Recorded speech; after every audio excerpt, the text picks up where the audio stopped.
सुप्रभात बच्चों, आज हम आपकी पाठ्य पुस्तक हिंदी के पाठ 12 का अध्ययन करेंगे, जिसका शीर्षक है धरती का सुरक्षा कवच। तो चलिए पाठ को पढ़ते हैं और जानते हैं धरती के सुरक्षा कवच यानी कि ओजोन परत के विषय में विस्तार पूर्वक पाठ को पढ़कर। पाठ है हमारा पत्र विधा के रूप में, पत्र के रूप में लिखा गया है पाठ को। तो चलिए जानते हैं इसके बारे में। पाठ 12 धरती का सुरक्षा कवच। पाठ परिचय जानेंगे। प्रस्तुत पाठ पत्र विधा में है। इस पत्र के लेखक हैं देवेंद्र मेवाड़ी। वे वैज्ञानिक चेतना संपन्न लेखक है। विज्ञान संबंधी विषयों को बड़ी सहजता से समझाते हैं, यानी कि बहुत आसानी से समझा देते हैं विज्ञान को भी। इस पत्र में ओजोन परत के बारे में महत्वपूर्ण जानकारी दी गई है। ओजोन लेयर के बारे में बताया गया है। ओजोन परत की सुरक्षा में ही हम सबकी सुरक्षा निहित है। हमें ओजोन परत की सुरक्षा करनी होगी, तभी हम अपनी सुरक्षा कर पाएंगे, ये बताया है पत्र में। तो ये पत्र सूचना भवन 3GO कॉम्प्लेक्स, लोधी रोड, नई दिल्ली से लिखा गया है। पिन कोड है 11003। 25 अगस्त 2000 में बोल रही हूँ। जब भी लिखा जाता है बच्चों पत्र, वो तारीख और वो सन डाला जाता है। प्रिय पल्लवी, पल्लवी को लिखा है इन्होंने, जो हमारे लेखक है उन्होंने। सदा खुश रहो। क्या कह रहे हैं लेखक, तुम्हारा पत्र पाकर मुझे बहुत खुशी हुई। यह जानकर और भी अधिक हर्ष हुआ कि तुम में नई चीजों को सीखने और नई बातों को जानने की ललक है। तुमने लिखा है कि तुम पत्र लिखकर अपने सवालों के जवाब मुझसे पूछा करोगी। यह तो बहुत ही अच्छी बात है मेरी प्यारी पोती। मैं भी तुम्हारे जिज्ञासा भरे पत्र पढ़कर अपने बचपन के वे दिन याद कर लूंगा, जब मैं भी तुम्हारी तरह तमाम चीजों के बारे में जानना चाहता था। तो जो बच्चों पल्लवी है वो लेखक की पोती है, और उन्हें उनकी पोती का पत्र मिलता है, उन्हें अच्छा लगता है। साथ ही साथ इस बात की भी खुशी होती है कि उनकी पोती नई चीजों के बारे में जानना चाहती है। जिज्ञासा है, ललक मतलब जिज्ञासा है उसके अंदर।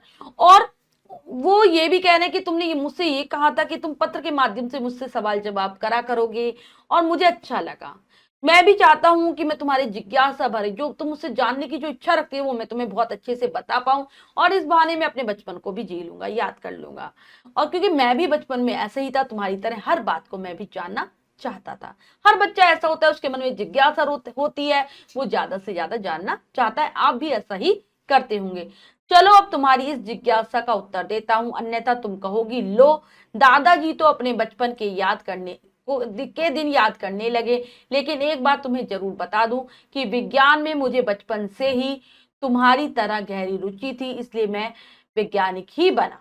तो वो कह रहे हैं कि अब तुम्हारी बातों को जो तुमने मुझसे पूछा है वो बता देता हूँ, वरना तुम कहोगी दादाजी तो अपने ही दिन याद कर रहे हैं, और मुझे भी बचपन से ही विज्ञान में रुचि थी तुम्हारी ही तरह। अब कहते हैं, आगे बताते हैं। हाँ, तो तुमने अपने पत्र में लिखा है कि दादाजी यह ओजोन कवच क्या होता है, इसे पृथ्वी का सुरक्षा कवच क्यों कहते हैं, ये पूछा है तुमने। अब मैं इसके बारे में बताता हूँ। पल्लवी, मैं समझ गया तुम्हें अचानक ओजोन की याद क्यों आ गई। तुमने अखबार में पढ़ा होगा कि ओजोन की परत में छेद हो रहा है, वह कमजोर पड़ रही है। यह बड़ी चिंता का विषय है। क्यों, मेरा अनुमान ठीक है ना? और तुम्हें यह भी जरूर पता लग गया होगा कि सितंबर माह करीब है और 16 सितंबर का दिन विश्व ओजोन दिवस के रूप में मनाया जाता है। वो कहते हैं कि मैं समझ गया कि तुमने क्यों अचानक से तुम्हें ओजोन की याद आ गई, तुमने क्यों मुझसे ओजोन के बारे में पूछा। क्योंकि आजकल अखबार में ये ओजोन के बारे में बच्चों कुछ ना कुछ छपता ही रहता है। आप सबने भी कभी ना कभी किसी के मुंह से ये ओजोन शब्द के बारे में सुना होगा। ठीक है, आप जानते हो, कुछ कुछ बच्चे जानते भी होंगे कि ओजोन क्या है। तो वो कह रहे हैं कि ये पढ़ा होगा कि ओजोन जो हमारी परत है, जो लेयर है, उसमें छेद हो रहा है और वो कमजोर होती जा रही है, और सभी के लिए ये बहुत बड़ी चिंता है। तो पूछ रहे कि सही कह रहा हूं ना मैं? और तुम्हें ये भी पता चल गया होगा कि 16 सितंबर को क्या मनाते हैं, हम विश्व ओजोन दिवस मनाते हैं। ओजोन और ओजोन के सुरक्षा कवच को समझने के लिए तुम्हें पहले वायुमंडल को समझना होगा। जानती हो वायुमंडल क्या है? तुम मेरे सामने होती तो शरारत से मुंह बनाकर कह देती, क्या दादाजी, मैं इतना भी नहीं जानते कि पृथ्वी के चारों ओर रजाई की तरह वायुमंडल की परत लिपटी है। तो कहते हैं सबसे पहले हमें वायुमंडल के बारे में जानना होगा अगर हम ओजोन के बारे में जानना चाहते हैं। अगर सामने होती तो कह देती, क्या मैं इतना भी नहीं जानती, वायुमंडल के बारे में नहीं जानती, जो पृथ्वी को चारों ओर से घेरे रखे एक तरीके से वायुमंडल है, जो हमारी पृथ्वी को चारों ओर से रजाई की तरह उसने लपेट रखा है। ठीक है, उसी में तो हम सांस लेते हैं। अच्छा तो यह बताओ पल्लवी कि जिस हवा में हम सांस लेते हैं उसमें कौन सी गैसें पाई जाती हैं? तभी तो हम सांस ले पाते हैं, हम वायुमंडल में से ही तो सांस लेते हैं ना बच्चों। और फिर पूछते हैं कि कौन कौन सी गैसें होती है हमारे वायुमंडल में जिसमें हम सांस लेते हैं, जिस हवा में। तो अरे मैं तो ऐसे पूछ रहा हूं जैसे तुम सामने ही बैठी हो। वैसे जब भी मैं तुम्हारे बारे में सोचता हूं तो तुम्हें जैसे अपनी आंखों के सामने देखने लगता हूं। तो कहते हैं मैं तो ऐसे पूछ रहा हूँ जैसे कि तुम मेरे सामने ही बैठी हो, क्योंकि मुझे ऐसा लगता है जब तुमसे मुझसे कुछ सवाल पूछ रही हो और मैं जवाब दे रहा हूँ तो तुम मेरे सामने ही हो, आंखों के सामने ही हो। हाँ तो चलो मैं ही बताता हूँ। वायुमंडल में मुख्य रूप से दो गैसें होती है, दो गैसें मुख्य होती है, एक तो नाइट्रोजन और ऑक्सीजन, जो कि हम सांस लेते हैं। मतलब ऐसी वाली जो वायु होती है उसमें नाइट्रोजन और ऑक्सीजन होती है। इनमें से नाइट्रोजन करीब 78% और ऑक्सीजन 21% होती है। नाइट्रोजन कितनी 78, 78% और ऑक्सीजन 21 यानी कि 21%। परंतु यह तो 99% ही हुआ।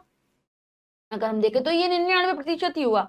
बाकी जो 1% है उसमें बहुत ही कम मात्रा में organ, carbon dioxide, hydrogen, neon, helium, krypton, xenon और ओजोन नामक गैसें पाई जाती है। ये सारी होती है 1% में बच्चों।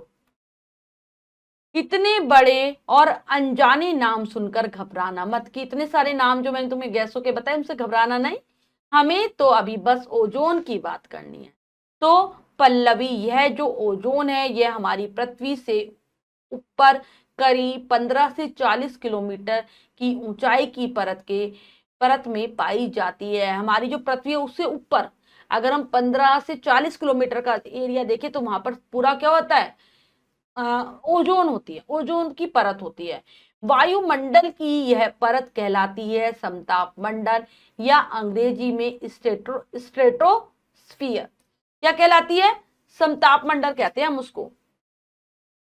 ठीक है, और इसको कहते हैं समताप मंडल और अंग्रेजी में क्या कहते हैं इसको? स्ट्रेटोस्फियर, स्ट्रेटोस्फियर ये कहते हैं। ठीक है, अब है तुम पत्र पढ़ते पढ़ते मन में पूछोगी दादाजी आप तो 15 से 40 किलोमीटर ऊंची परत की बात कर रहे हैं, उससे नीचे और ऊपर क्या है? तो मेरा जवाब है जिस वायुमंडल को तुम रजाई कह रही थी उसकी 5 परतें हैं। तो कहते हैं कि तुम तो 15 से 40 किलोमीटर ऊपर की बात कर, उससे नीचे उससे ऊपर क्या है वो भी तो बताओ, वायुमंडल में क्या है? तो जिस वायुमंडल को तुम रजाई कह रही हो उसमें 5 परतें होती हैं, 5 परतें होती हैं। पृथ्वी की सतह से 15 किलोमीटर ऊपर एक क्षोभ मंडल या ट्रोपोस्फियर, फिर समताप मंडल या स्ट्रेटोस्फियर जिसमें ओजोन गैस पाई जाती है। 40 से 80 किलोमीटर तक मध्य मंडल या मीजोस्फियर, 80 से 300 किलोमीटर तक ताप मंडल या थर्मोस्फियर और 300 से 700 किलोमीटर तक बहिर्मंडल या एक्सोस्फियर।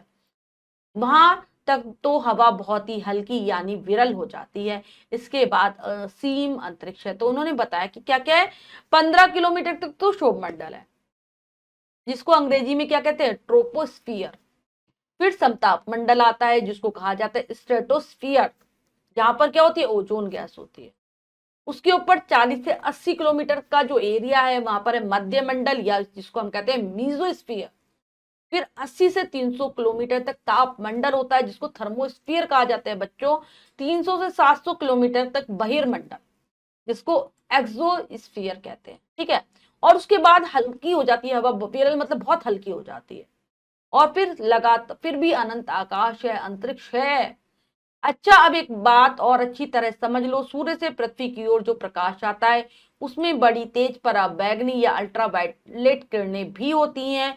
वे अगर सीधे पृथ्वी पर पहुंच जाएं तो उनसे मनुष्य, जीव जंतुओं और पेड़ पौधों का जीवन खतरे में पड़ जा सकता है।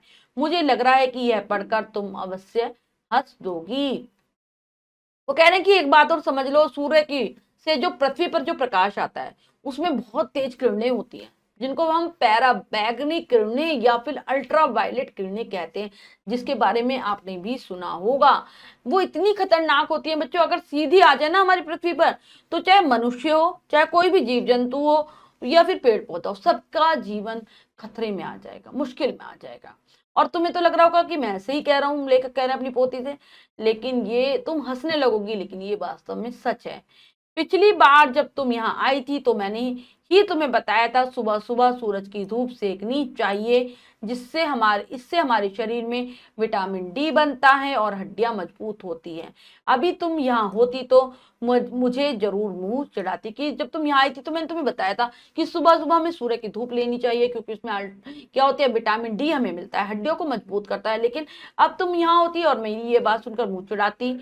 लेकिन मेरी प्यारी पोती, सुबह सुबह वायुमंडल की मोटी परतों को पार करके हमारी धरती तक जो पराबैंगनी किरणें पहुंचती हैं वे हल्की होती हैं और शरीर को लाभ पहुंचाती हैं।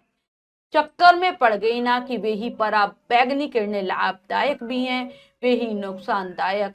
तेज पराबैंगनी किरणों को तो ओजोन की परत समताप मंडल में ऊपर ही रोक लेती है, इसलिए ओजोन की इस परत को सुरक्षा कवच कहते हैं। कि तुम्हें समझ में नहीं आएगा कि एक तरफ तो मैं कह रहा हूँ कि जो सूरज की जो किरणें हैं वो नुकसान देने वाली हैं, और एक तरफ कह रहा हूँ फायदा करती हैं। तो वो कह रहे हैं कि जो सुबह सुबह की जो किरणें होती है वो फायदा करती हैं, उसके बाद ज्यादा जब तेज हो जाती हैं तो वो फायदा नहीं करती बल्कि नुकसान देने लगती हैं। तो जो हमारा जो समताप मंडल है उसमें जो ओजोन लेयर है, ओजोन जो परत है, वो क्या करती है, पराबैंगनी किरणों को ऊपर ही रोक लेती है, और फिर जो नीचे जो किरणें आती है सूरज की वो हानिकारक नहीं रह जाती। ठीक है, जो फायदा देने वाली थी होती हैं वही किरणें नीचे आती हैं। इसीलिए ओजोन परत को क्या कहते हैं, सुरक्षा कवच कहा गया है, धरती का सुरक्षा कवच कहा गया है। प्रचंड पराबैंगनी किरणें अगर सीधी धरती पर आ जाएं तो जीव जंतु तड़प कर मर जाएंगे और पेड़ पौधे सूख जाएंगे।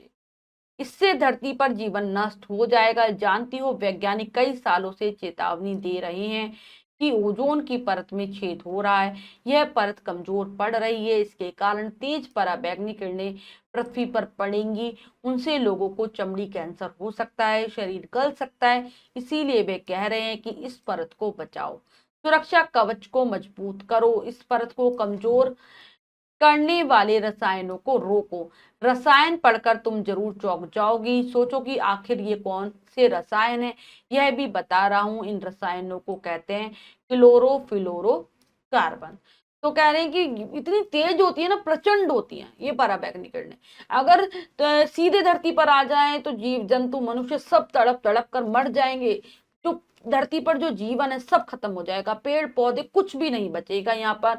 और वैज्ञानिक तो हमें कब से इस चीज के लिए सावधान कर रहे हैं कि जो हमारी ओजोन परत है उसमें छेद हो रहा है, और छेद होने से क्या होगा, पराबैंगनी किरणें सीधे धरती पर आने लगेंगी। और जब ये इतनी तेज धरती पर जब ये पड़ेंगी तो क्या होगा, लोगों को चमड़ी कैंसर हो जाएगा, चमड़ी का कैंसर हो जाएगा, उनका शरीर गल सकता है, बहुत सारा कुछ बीमारियां हो सकती हैं। इसीलिए वो लगातार कह रहे हैं कि ओजोन परत को बचाओ, इस सुरक्षा कवच को मजबूत करो, ऐसी चीजों का कम से कम उपयोग करो जो कि ऐसे रसायनों को उत्पन्न करते हैं, ऐसी गैसों को उत्पन्न करते हैं जो कि ओजोन परत के जो छेद है उसको बड़ा कर रहे हैं। अब तुम्हें समझ में नहीं आ रहा होगा कि मैं कैसे रसायन की बात कर रहा हूं। तो ये रसायन है क्लोरोफ्लोरोकार्बन, रसायन का क्या नाम है जिससे ओजोन लेयर में छेद हो रहा है, क्लोरोफ्लोरोकार्बन। तुम सोचोगी बाप रे इतना बड़ा नाम, चलो इनका छोटा नाम याद कर लो, CFC। तुम सोचोगी कितना बड़ा नाम कैसे ही याद होगा, तो छोटा नाम बताया लेखक ने, CFC आप भी याद रखेंगे। इनके अलावा खेतों में जो रासायनिक उर्वरक डालते हैं उनसे निकलने वाले नाइट्रोजन ऑक्साइड और हवाई जहाजों से निकलने वाली गैसों का धुआं भी ओजोन की परत को नुकसान पहुंचाते हैं। तो जो खेतों में रासायनिक उर्वरक और क्या होते हैं, उनसे नाइट्रोजन ऑक्साइड गैस निकलती है, हवाई जहाज से जो गैसों का धुआं निकलता है, ये सभी ओजोन परत को नुकसान पहुंचा रहे हैं। पल्लवी, इन रसायनों के कण ऊपर उठकर सीधे ओजोन परत में पहुंचते हैं, सीधे ओजोन परत में चले जाते हैं। जो इनसे कण निकलते हैं, वहां पैराबैंगनी किरणें इन्हें तोड़कर क्लोरीन के परमाणु बनाती हैं, और क्लोरीन के परमाणु ओजोन के दुश्मन हैं। तो वहां पर पराबैंगनी जो किरणें होती है ना, वो इन्हें तोड़ देती है, जो कण हवा में जाते हैं, ओजोन के पास जो पहुंचते हैं, और फिर क्लोरीन बन जाता है उससे परमाणु, जो कि ओजोन का सबसे बड़ा शत्रु है। वे ओजोन को तोड़कर ऑक्सीजन में बदलते रहते हैं। क्लोरीन का एक परमाणु ओजोन के 1 लाख अणुओं को तोड़ सकता है। एक परमाणु क्लोरीन का 1 लाख ओजोन के अणुओं को तोड़ देता है। सोचो कितना बड़ा डिफरेंस है। इस तरह ओजोन की परत कमजोर पड़ती जाती है। सबसे अधिक नुकसान CFC रसायनों से हो रहा है। क्या कह रहे हैं कि ओजोन की परत लगातार कमजोर होती जा रही है। सबसे ज्यादा नुकसान जो कर रहे हैं CFC रसायन यानी कि क्लोरोफ्लोरोकार्बन कर रहा है। तुम सोच रही होगी ये CFC रसायन आखिर है क्या, और आते कहां से हैं, तो समझ लो ये हम मनुष्यों की ही देन है। हमने अपनी सुख सुविधा बढ़ाने के लिए इन्हें स्वयं बनाए हैं।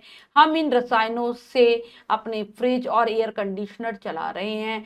हम इन्हीं से इलेक्ट्रॉनिक कलपुर्जों की सफाई कर रहे हैं, और हमारी स्प्रे करने वाली चीजों से में भी यही रसायन होते हैं, जैसे हमारे खुशबूदार डीओ में।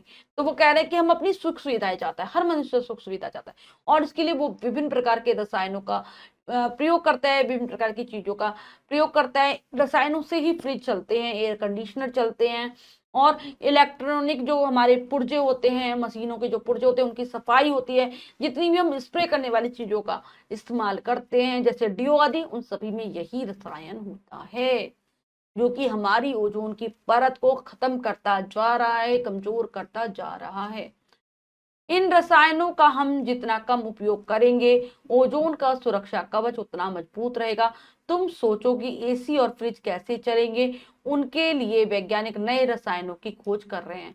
तो जितना कम से कम हम इनका प्रयोग करेंगे, तो हमारा सुरक्षा कवच जो ओजोन का है वो मजबूत रहेगा। अब सोचोगे कि कैसे चलाएंगे फिर हम एसी को, फ्रिज को, तो इसके लिए भी खोज निरंतर जारी है, वैज्ञानिक खोज कर रहे हैं। पल्लवी, अब तो दुनिया के सभी देश ओजोन के सुरक्षा कवच को बचाने की कोशिश कर रहे हैं, ताकि पृथ्वी पर जीवन संकट भी ना पड़े। तो हमारे देश के साथ और देश भी इस कार्यक्रम में लगे हुए हैं, वो भी सुरक्षा कवच को बचाना चाहते हैं, धरती के सुरक्षा कवच यानी कि ओजोन परत को बचाना चाहते हैं, जिससे कि पूरी पृथ्वी का जीवन संकट में ना पड़े। अच्छा, ओजोन दिवस तुमने स्कूल में कैसे मनाया, इस बारे में मुझे अपने अगले पत्र में जरूर लिखना, और प्रश्न तो तुम पूछोगी ही, है ना। तो यहाँ पर कह रहे हैं कि अब तुम ये बताना, अंत करते हैं पत्र का कहते हुए कि तुमने कैसे मनाया ओजोन दिवस को अपने स्कूल में, ये बताना, और अगला पत्र लिखोगी और मुझसे जरूर कुछ ना कुछ प्रश्न पूछोगी, है ना। ऐसा ही होगा ना। तुम्हारे प्यारे दादाजी देवेंद्र मेवाड़ी। ठीक है, ये हो गया, हमने जाना कि किस प्रकार से पत्र लिखा जाता है। देवेंद्र मेवाड़ी का जन्म 7 मार्च 1944 को हुआ था।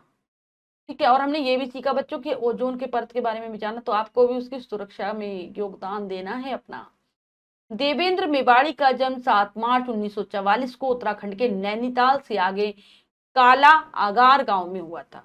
11 पुस्तकों के अतिरिक्त प्रमुख पत्रिकाओं में सैकड़ों विज्ञान लेख, कहानियां और विज्ञान कथाएं प्रकाशित हो चुकी हैं इनकी। हिंदी में स्तरीय विज्ञान लेखन के लिए इन्हें उत्तर प्रदेश हिंदी संस्थान द्वारा प्रतिष्ठित आत्मा राम पुरस्कार से सम्मानित किया गया है। इनकी प्रमुख मौलिक पुस्तकें हैं भविष्य की कोख वैज्ञानिक कहानियां, सूरज के आंगन में विज्ञान जिनका ऋणी है, पशुओं की प्यारी दुनिया, अनोखा सौरमंडल आदि। ये हमारे लेखक का परिचय। अब हम पाठ के शब्दार्थ कर लेते हैं। शब्द पिटारा में से हर्ष, खुशी, खुशी सभी पे, यहाँ पर सभी पे नहीं आएगा, बस खुशी। हर्ष का मतलब खुशी होता है। जिज्ञासा इच्छा, विरल हल्की, ललक चाह, असीम बिना सीमा के। बच्चों, हमने अच्छे से पाठ को समझकर पढ़ लिया है। अब अभ्यास कार्य करेंगे, जो कि है लेखनी कौशल में से। पहला प्रश्न है, सही उत्तर वाले गोले को रंगे। प्रश्न में 3 विकल्प है, 2 गलत है, 1 सही है। हमें सही विकल्प को चुनना है, सही का निशान लगा देना है। बच्चों, करते हैं। विश्व ओजोन दिवस कब मनाया जाता है? 14 सितंबर, 16 सितंबर, दिसंबर, और 16 दिसंबर तो 16 सितंबर को मनाते हैं। वायुमंडल में मुख्य रूप से कितनी गैसें होती हैं? 2, 3, अनगिनत। तो अनगिनत होती है। धूप से कौन सा विटामिन मिलता है? Vitamin C, vitamin D, vitamin B. तो विटामिन डी मिलता है। क्लोरोफ्लोरोकार्बन का छोटा नाम क्या है? CFC, FCC, CCF। तो CFC है इसका छोटा नाम। ओजोन कहाँ पाई जाती है? सूर्य के प्रकाश में, पृथ्वी की सतह पर, वायुमंडल में। तो ये वायुमंडल में होती है। नेक्स्ट है, रिक्त स्थानों की पूर्ति कीजिए। तो चलिए करते हैं, उचित शब्दों के द्वारा भरते हैं रिक्त स्थान। पहला है दादाजी, यह ओजोन का क्या जाएगा? कवच। क्या होता है? ओजोन हमारी पृथ्वी से ऊपर करीब 15 से 40 किलोमीटर किलोमीटर की ऊंचाई की परत में पाई जाती है। वायुमंडल में नाइट्रोजन के करीब 78% और ऑक्सीजन 21% होती है। नेक्स्ट है, ओजोन की परत को सुरक्षा कवच कहते हैं। हमारी स्प्रे करने वाली चीजों में भी रसायन होते हैं। कौन से वाले बच्चों? जो ओजोन परत को नुकसान पहुंचाते हैं। वाक्य पढ़कर सही या गलत का निशान लगाइए। तो चलिए लगा देते हैं। पल्लवी ने ओजोन के बारे में अखबार में पढ़ा। हाँ, पढ़ा, ऐसा दादाजी ने कहा था।